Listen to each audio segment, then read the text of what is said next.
اللہ رب العالمین نے فرمایا لَقَدْ جَاءَكُمْ،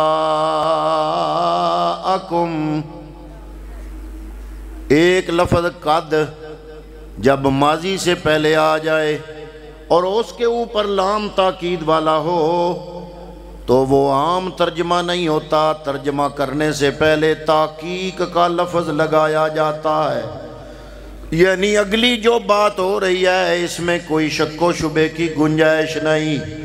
اللہ نے لام زبر لا یہ بھی تاکید والا لگایا اور ماضی سے پہلے قد لگا کے مزید تاکید بنا دی۔ فرمایا لَقَدْ جَاءَكُمْ، تحقیق آ گیا کم تمہارے پاس۔ یا اللہ کون؟ اب اگلا لفظ قرآن کا ایک لفظ ہوتا ہے عربی میں جس کے اوپر الف لام آئے، اور ایک اسم وہ ہوتا ہے عربی میں جس میں الف لام نہ ہو۔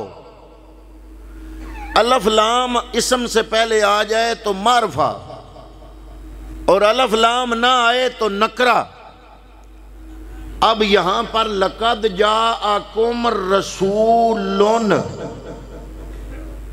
رسولن کی را کے اوپر الف لام نہیں ہے، جب الف لام نہیں آیا تو سمجھو کہ نکرہ ہے، اور عربی گرامر کا اصول ہے کہ جب نکرہ کے آخری حرف پر تنوین آ جاتی ہے، تنوین کہتے ہیں دو زبروں یا دو زیروں یا دو پیشوں کو تنوین کہا جاتا ہے، تو قانون یہ ہے کہ جب اسم ہو نکرہ اور نکرہ کے آخری حرف پر تنوین آ جائے تو پہلی بات تو یہ ہے کہ رسول کے اوپر الف لام نہیں، مطلب یہ نکرہ ہے، اور لام کے اوپر دو پیشیں آ گئیں، مطلب اس کے اوپر تنوین ہے۔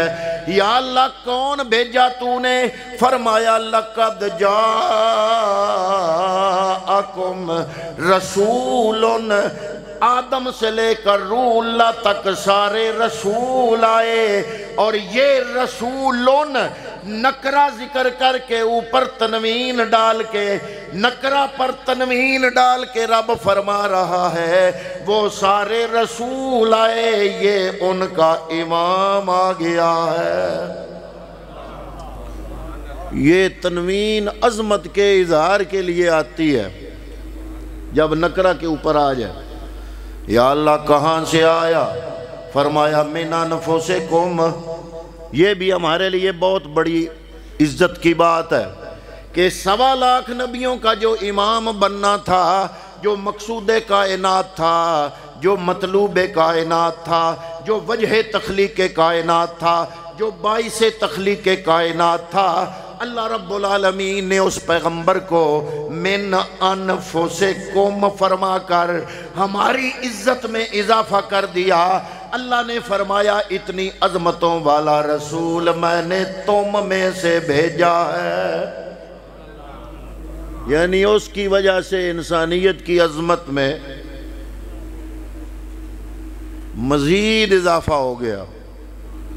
اب مجھے پھر تقریر روک کے اور بانے کھلونے دا چاجی تے صاحب ہی بناونا، بھامے رینج ہو بھامے راضی ہو، نسائیت سے ناکھنا کوئی نہیں، بھئی تے بوو تے تے بوو، اے ان لاندے پیچھے جگہ ڈھیر ساری خالی ہے، کدی کلمہ پڑھ کے 20-25 منٹ رہ گیا، دعا ہونی ہے اٹھ کے کدی آ جاؤ نا اگے، بڑی مہربانی دوڑی، اٹھ کے اگے آ جاؤ۔ جزاک اللہ جی، جزاک اللہ، جزاک اللہ جی، اللہ جزا دے وے۔ اب ایک نظیر صاحب نے ابتدا کیتی ہے نا، ان شروع ہو جا سنسارے، یہ بندے سیانے چنگے کام وچے ہی ابتدا کر دے، اللہ انہاں جزا خیر دے وے، ماشاءاللہ۔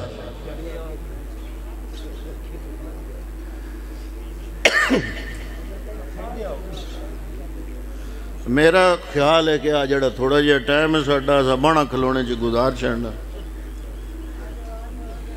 اجے ہے جا، اجے بھی ہے جا، میں ٹر جاواں تساں نہیں آنا، اے ناکھو ساؤنڈ والے نو تے سپیکر میں دار دے، مہربانی کرو تھوڑا جہا حوصلہ کرو، اور اٹھیا ہے اگے ہوئے آج جگہ خالی ہے بڑی ماشاءاللہ، جزاک اللہ، تھوڑی جی ہمت اور کرو جی۔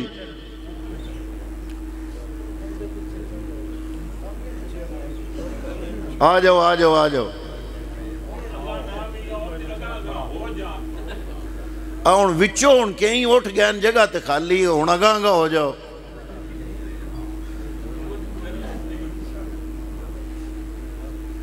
میں تو فائدہ کوئی نہیں، فائدہ ساڈا ہی سارے دا ہے۔ وہ اتوں جڑے پرانے آ رہے ہیں نا، وہ تہاڈیاں گردناں پھلانگ کے اگے نہ اس دوان بھی تکلیف انہاں بھی تکلیف۔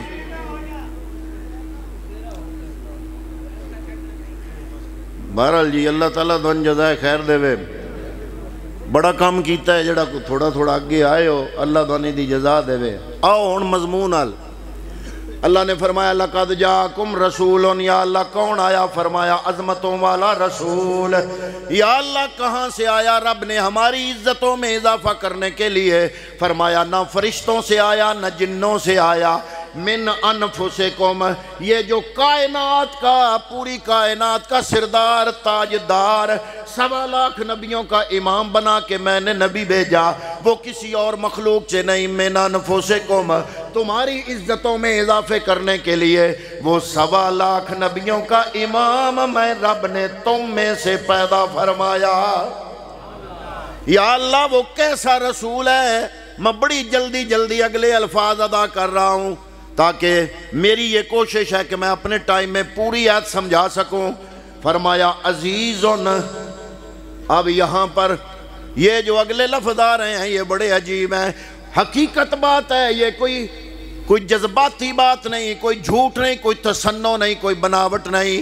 حضرات محترم میں جب بھی قرآن کی یہ آیت پڑھتا ہوں اور ان لفظوں کو پڑھتا ہوں، جو اگلے لفظ میں پڑھ رہا ہوں، میری آنکھوں میں آنسو آ جاتے ہیں۔ اللہ نے فرمایا، جب پوچھا یا اللہ کیسا رسول آیا؟ فرمایا عزیز علیہ ما انتم، فرمایا یہ ایسا رسول ہے۔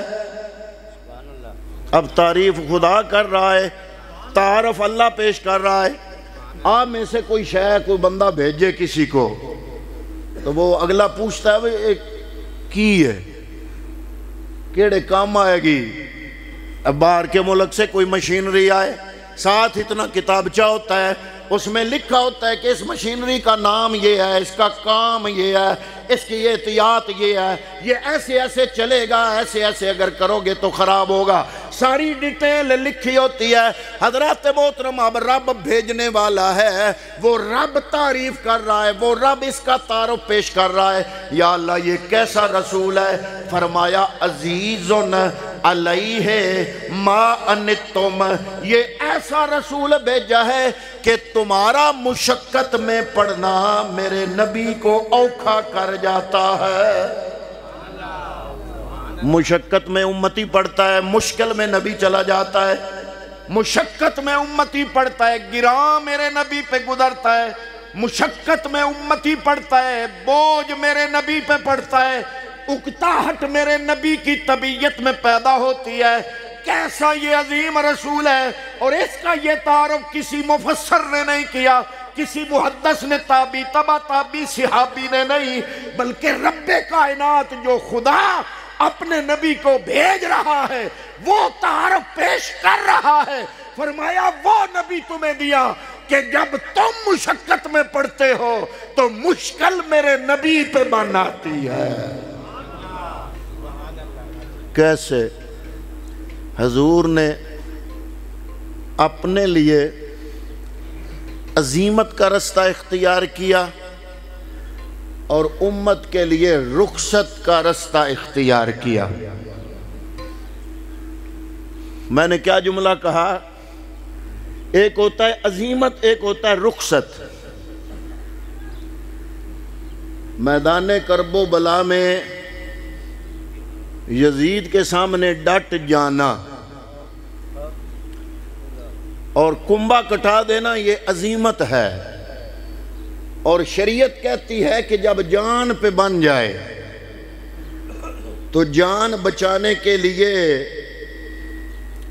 جھوٹا موٹا بیان دے دینا اس کی شریعت اجازت دیتی ہے۔ یہ رخصت ہے۔ اگر آپ کربلا میں ہوتے، میں ہوتا، کوئی اور ہوتا، تو رخصت ہے کنبہ بچا۔ اگر شریعت کہتی ہے کہ اگر کوئی تمہاری کنپٹی پہ پسٹل رکھ دے اور کہے کہ کہو کہ میں مسلمان نہیں ہوں، تو کہہ دو۔ کیوں؟ اس لیے کہ ایمان زبان پہ نہیں، تمہارے دل میں ہے۔ تم جان بچاؤ۔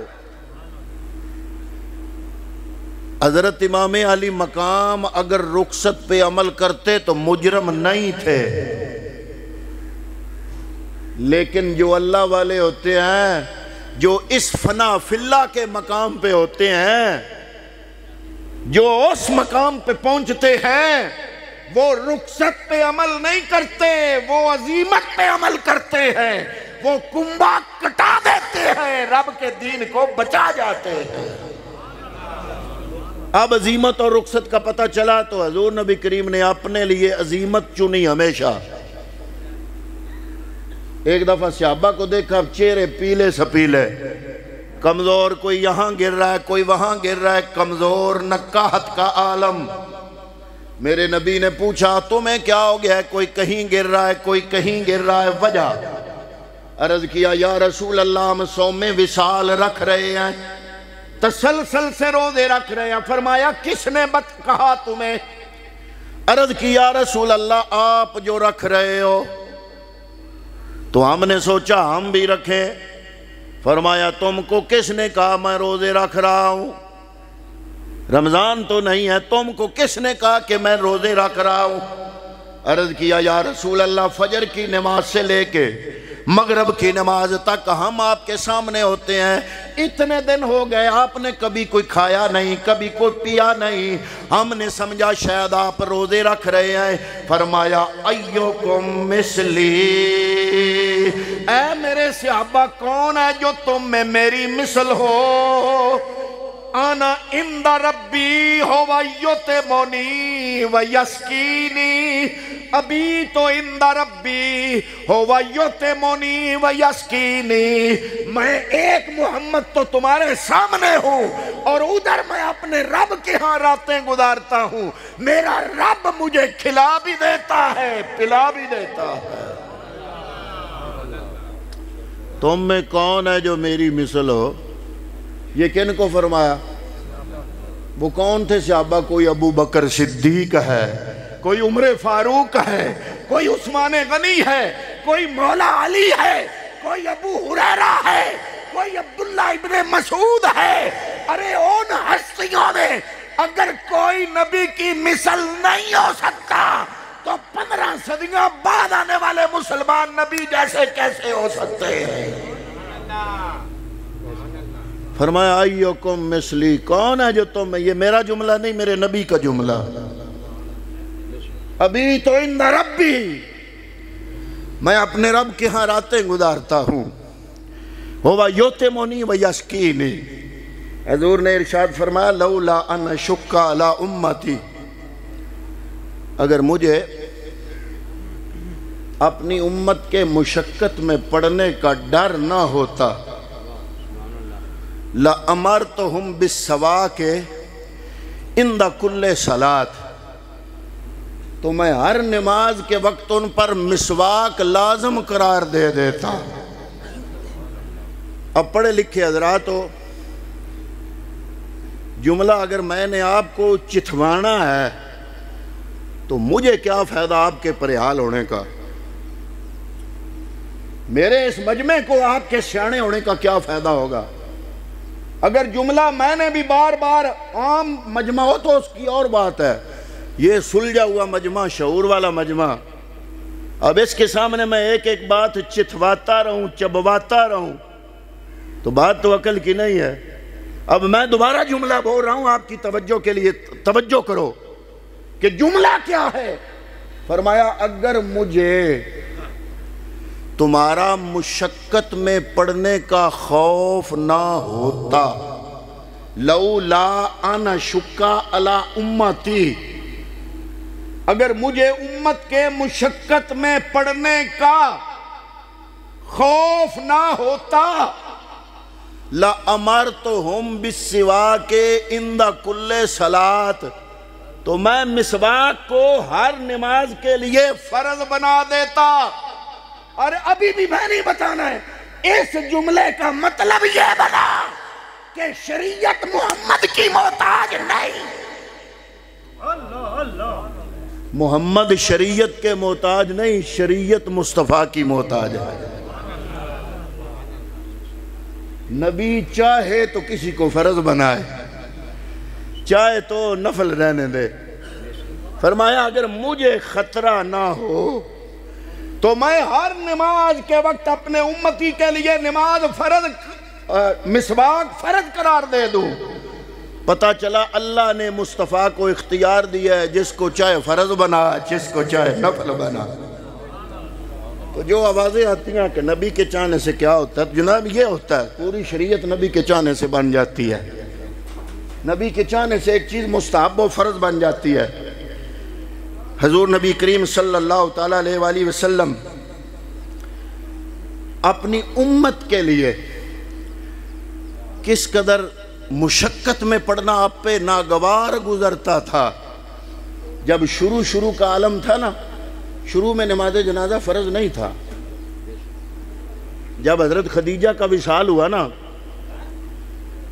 شیب ابی طالب جب ختم ہوا تو اس کے چند دنوں بعد حضرت خدیجہ کا وصال ہوا مکی زندگی میں۔ تو حضرت خدیجہ کو قبر میں حضور نے اتارا۔ عموماً لوگ سوال کرتے ہیں کہ حضرت خدیجہ کا جنازہ کس نے پڑھا؟ جنازہ وہی نہیں حضرت خدیجہ کا، کیونکہ اس وقت جنازہ شریعت میں تھا ہی نہیں۔ سب سے پہلا جنازہ جو شریعت مصطفیٰ میں ہوا اسلام کے اندر، وہ مدنی زندگی میں ہوا، اور اس صحابی کا نام جس کا سب سے پہلے جنازہ ہوا، اس کا نام ہے حضرت اسد بن زرارہ رضی اللہ تعالیٰ عنہ۔ جنازہ فرض ہونے کے بعد سب سے پہلا وہ خوش قسمت صحابی جس کا پہلا جنازہ ہوا اسلام میں، وہ اسد بن زرارہ تھا، اور وہ مدینے میں ہوا۔ تو حضور نبی کریم صلی اللہ تعالیٰ علیہ وآلہ وسلم جب کسی کا جنازہ پڑھنے آتے تو پوچھتے۔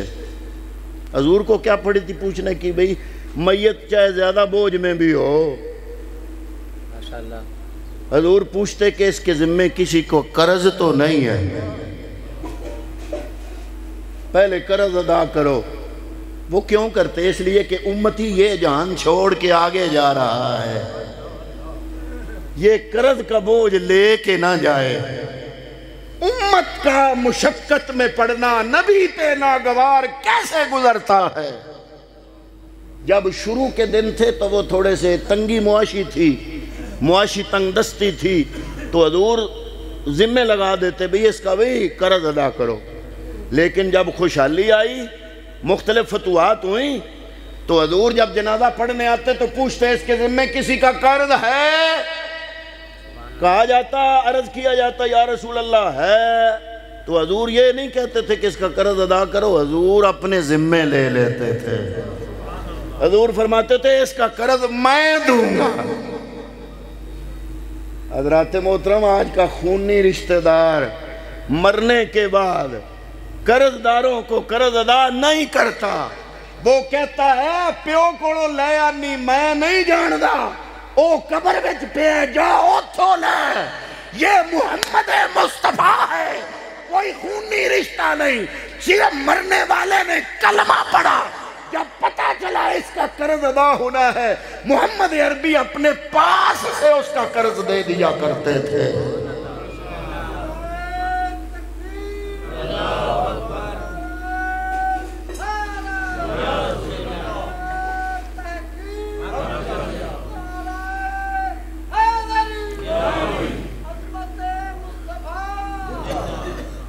حضور امت کا مشقت میں پڑنا پر ناگوار گزرتا تھا۔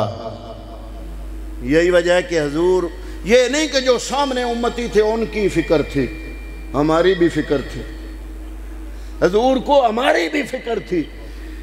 ایک دفعہ ایک صحابی فرماتے ہیں حضرت عمر بن اخطب رضی اللہ تعالیٰ عنہ، آپ فرماتے ہیں کہ ہم حضور نبی کریم صلی اللہ علیہ وسلم کی بارگاہ میں تھے، فجر کی نماز پڑھائی، کملی والے منبر پہ بیٹھے اور آنے والے زمانے کے لوگوں کی خبریں دینا شروع فرما دیں۔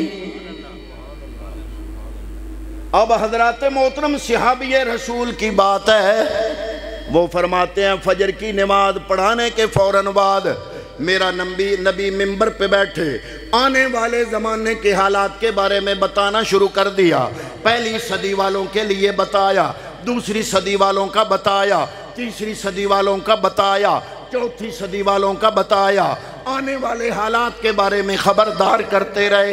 اتنا بتایا عمر بن اخطب فرماتے ہیں حضور بتاتے رہے، ہم سنتے رہے، حتیٰ کہ حضور خطاب کرتے سارا دن گزر گیا، ظہر کی نماز کا وقت آ گیا۔ کملی والے منبر سے اترے، ظہر کی نماز پڑھائی، پھر آپ منبر پہ بیٹھے، پھر بتانا شروع کر دیا، بتاتے رہے، عصر آ گئی۔ آپ اندازہ لگاؤ اتنا لمبا خطاب کتنے جوہر دیے ہوں گے۔ یہ عام لوگوں کے خطاب ہوتے ہیں نا، کچھ ابتدائیہ ہوتا ہے، کوئی جناب ابتدائیہ، کوئی تعارف، کوئی درمیان میں کوئی چٹکلے، کوئی لطیفے، کوئی جو اصل بات ہوتی ہے وہ تھوڑی ہوتی ہے۔ حضور کا خطاب ایسے نہیں ہوتا تھا، حضور کا خطاب وہاں چھلکے کا نام نہیں ہوتا تھا، وہ سارے کا سارا مغز ہی ہوتا تھا، اور وہ مغز حضور بیان کر رہے ہیں، سارا دن گزر گیا، حتیٰ کہ مغرب کی نماز کا وقت آ گیا۔ حضرت عمر بن اخطب فرماتے ہیں وَأَخْبِرْنَا بِمَا كَانَ وَبِمَا هُوَ كَائِنٌ فَلَمْنَا أَخْفَضْنَا۔ حضرت عمر بن اخطب فرماتے ہیں حضور کا وہ خطاب جس کو جتنا یاد تھا، ہم میں سے اتنا زیادہ وہ عالم تھا۔ اس دن کا خطاب، حضور کا اس دن کا خطاب، فرمایا جس صحابی نے جتنا یاد رکھا، ہم صحابہ میں سے اتنا ہی وہ عالم گنا جاتا تھا۔ تو حضور نے ہمارے بارے میں بھی خبریں دی، اور جب خبر دیتے تھے تو حضور پریشان ہوتے تھے۔ جب حجت الوداع کا موقع آیا تو آپ اونٹنی پہ بیٹھ کے حج کے بعد دعا فرما رہے ہیں۔ علماء فرماتے ہیں کہ ننگی اونٹنی کی پشت پہ کملی والے اتنی دیر دعا کی، اس وقت گھڑیاں تو نہیں تھیں، لیکن مفسرین فرماتے ہیں کہ وہ وقت جو نبی دعا کرتے رہے اس کو آج کی گھڑیوں پہ اگر لاگو کریں تو حضور کی وہ دعا حجت الوداع کے خطبے کے بعد کی دعا 5 گھنٹے کی دعا ہے۔ کتنا؟ بولیے، یہ کچی بات نہیں ہے، علماء بیان کرتے ہیں کہ جو نشانیاں بتائی گئی ہیں وہ اگر دورانیاں آج گھڑیوں میں کنورٹ کیا جائے تو حضور کی اس دن کی ایک دعا 5 گھنٹے کی دعا ہے۔ آپ ذرا مجھے بتاؤ، سیانے مجھ سے سارے زیادہ ہو، حضور نے 5 گھنٹے کی دعا میں کیا مانگا ہوگا؟ یا اللہ میرا پتر جرمنی ٹور جاوے، یا اللہ میں 20 مربے اور دے چھاڑ، یا اللہ گڈی اگے آئے تو ہن فلانی دے چھاڑ۔ ذرا سوچو تو صحیح کہ وہ نبی جس کو امت کا مشقت میں پڑھنا گراں گزرتا ہے، 5 گھنٹے اس محمد عربی نے رب سے کیا مانگا ہوگا؟ علماء فرماتے ہیں امت کی بخشش مانگی، اور اللہ نے تعارف پیش کیا، یا اللہ یہ کیسا نبی ہے؟ فرمایا یہ وہ نبی ہے جس کو امت کا مشقت میں پڑھنا اوکھا کر جاتا ہے، جس پہ مشکل بن جاتی ہے۔ میرے ابھی اگلے الفاظ رہتے ہیں، مضمون بڑا سوادی تھا، پھر کسی موقع پہ انشاءاللہ میں بیان کروں گا۔ اب میں مزید آپ پہ ظلم نہیں کرنا چاہتا، 11:30 کا ٹائم ہو گیا ہے، اور مجھ پہ بھی یہ ظلم ہے، میرا 24 گھنٹوں میں یہ 5واں خطاب ہے، تو میں بھی اسی پہ اکتفا کروں گا۔ دعا ہے کہ اللہ تعالیٰ ان لفظوں کا صدقہ مرحومہ کی بخشش و مغفرت فرمائے۔ اللہ تعالیٰ آپ کی